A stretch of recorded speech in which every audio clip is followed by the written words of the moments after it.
Paradise PD was released on Netflix just yesterday, and it's been a year since Season 2 was released.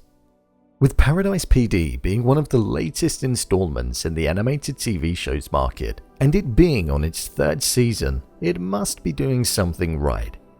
I watched through Season 3 in just a day yesterday, and I thought I'd do a video reviewing the entire season.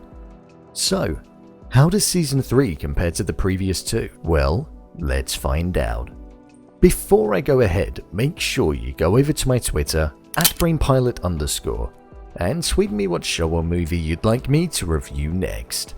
So without further ado, I'm Brainpilot, and here is a review of Paradise PD Season 3. Just to let you know, this video will contain spoilers, so watch with caution. The story. From the off, I knew that Season 3's story was going to be interesting, following the finale of Season 2 and everybody having to hide down in the sewer following Paradise being turned into a giant pizza. Season 3 mainly saw Paradise in a destructive state due to the climax in Season 2.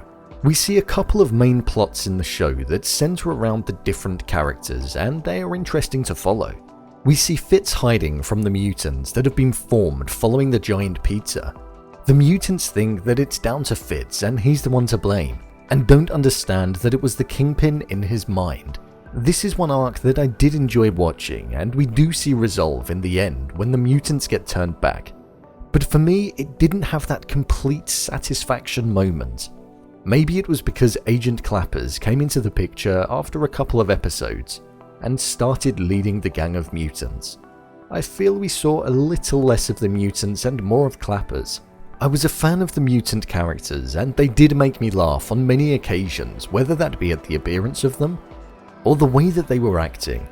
I just wish they had a little more to do with bringing down Fitz. Another story that we saw unfolding throughout the entirety of Season 3 was around the Chief and his want for another child. This was one that we did see quite a lot of and did provide a lot of funny moments in Season 3. One moment in particular that stands out was when the fetus was coming out and trying to attack the Chief. This provided a lot of laughter and hinted to a development of the story that I think we will see unfold in Season 4 of the show. With the fetus now knowing that Kevin is to blame, I think we will see a Stewie from a Family Guy type character as he tries to take down Kevin once being born. That is something that I am really looking forward to seeing, and think the show needs in Season 4 to progress onwards with the characters. Another main plot that we saw in this season was around Kevin and Gina getting together. This is one that felt a little spontaneous in my view, considering the fact that Gina had never considered Kevin in the past. However, it was good seeing Kevin finally get something that he wanted for once in the show, albeit only for a couple of episodes, due to the fact that they needed to break up as Gina is only attracted to fat people, and when she's got the bullet removed, she loses her ability to essentially be a badass. So it was either be with Kevin and lose all of her friends, or lose Kevin and save everyone. Watching her wipe out the extremist celebrity organization at the end felt like a good way for that arc to resolve, and I don't think we'll be seeing the pair show their affection for each other again. One other major detail in the season that didn't come to fruition until the end was the fact that the island that Robbie and Delbert formed and took over at the start of the season was in fact Dobby actually being a mutant and standing as tall as a building.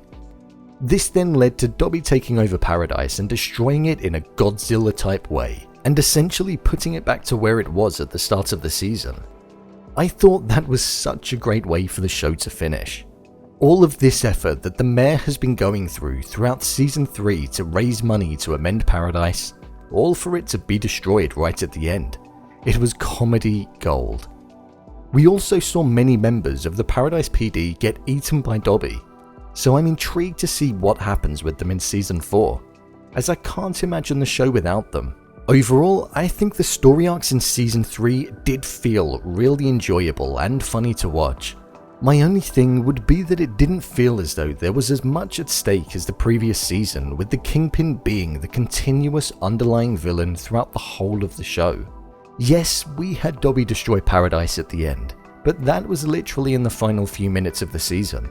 and also the mutants wanting to take down Fisk, but it never felt like it was the be-all and end-all of the characters. However, Season 3 provided a lot of laugh-out-loud moments. Some might say that lots of jokes centering around crude, dirty things would get too much, but with this show it pushes the boundary to where it's not okay, and then it pushes it even further to the point where it's back at the start and it feels like it's gone full circle and is acceptable for the show to be joking about it. It's a unique, acquired taste of comedy. Some will like it and some will not. The characters. The Chief. In Season 3, I would have to say, hands down, that the Chief was by far the funniest character in the show. He has such a short fuse and snaps so easily that it provides real laugh-out-loud moments when he doesn't get what he wants, and ends up being the butt of the joke. In that first episode, I think that was the character at his best, when his body had been taken over. We see a tough exterior and someone who isn't that great at his job, but deep down he just wants to be a good father and partner, and I suppose that is something that makes the Chief a character that you do want to root for. Kevin. I think Kevin is a great character to watch. I feel he is the character that you would most likely find in real life. A dorky person that never really gets what they want and always ends up at the bottom of the pile, whereas the others do really feel like animated, exaggerated versions. I feel Kevin's role in this season was to grow up a little, and be in that relationship and finally go through something that's going to turn him more into a man than the boy that we have seen throughout the whole of the show. I think in Season 4 we will see a slightly more confident version of the character that has changed due to having a little more life experience. Plus he's going to have to deal with his baby brother being after him. Fitz. Fitz was a character that we got to see a lot of in Season 3, and I was glad we did. I found his arc the most interesting out of all of the characters, having the mutants on his back, his relationship with his dolphin wife, and also raising Bullet and his wife's baby. There were many moments throughout the show that I thought this character was quite tragic due to the circumstances that he was in, but he definitely was part of the wider story and was part of the key moments to the development of the plot. I think this is the season that I feel the character has really come into his own, and is the most I've enjoyed watching him. Bullet. This is a character that I think really took a backseat this season. He didn't really have his own thing going on, and felt like he was there to support Fitz's story with the mutants and his son. It's a shame because Bullet is a great addition to the show, but I just feel that he didn't feel as involved as usual. Gina. I feel we got to see a lot of Gina in Season 3. Whether that be her wanting to be with Dusty, or her relationship with Kevin, being taken over by artificial intelligence, or her wiping out the team at the end. Gina is the toughest character in the crew, and she is the only person that seems competent at her job. At the end of the season, we saw her run off into the distance, so I'm not sure where she has ended up, or if she'll be making a return in Season 4. I'm pretty sure she will though. Dusty. Dusty is up there with being one of the funniest characters in the show. He is so naive to everything, and I always find myself laughing when he's on screen. The voice acting is spot on for exactly how you would imagine this character to be. I loved the story where Dusty joined Weight Watchers and he ended up converting everyone to join his fat cult. That episode was absolutely hilarious. Dusty is definitely one of my favourite characters in the crew. Hobson. I don't even know where to start with this character. Hobson is just pure filth, but in a funny way. We see every part of him and we see everything that he gets up to. He wasn't part of any crucial arcs, but he did support in the story for the Chief's want for a baby, and also by getting married to the mayor's mother. Hobson serves his purpose well in the show and goes beyond the boundaries. Final thoughts. Overall, I would say that I really enjoyed Season 3 of the show.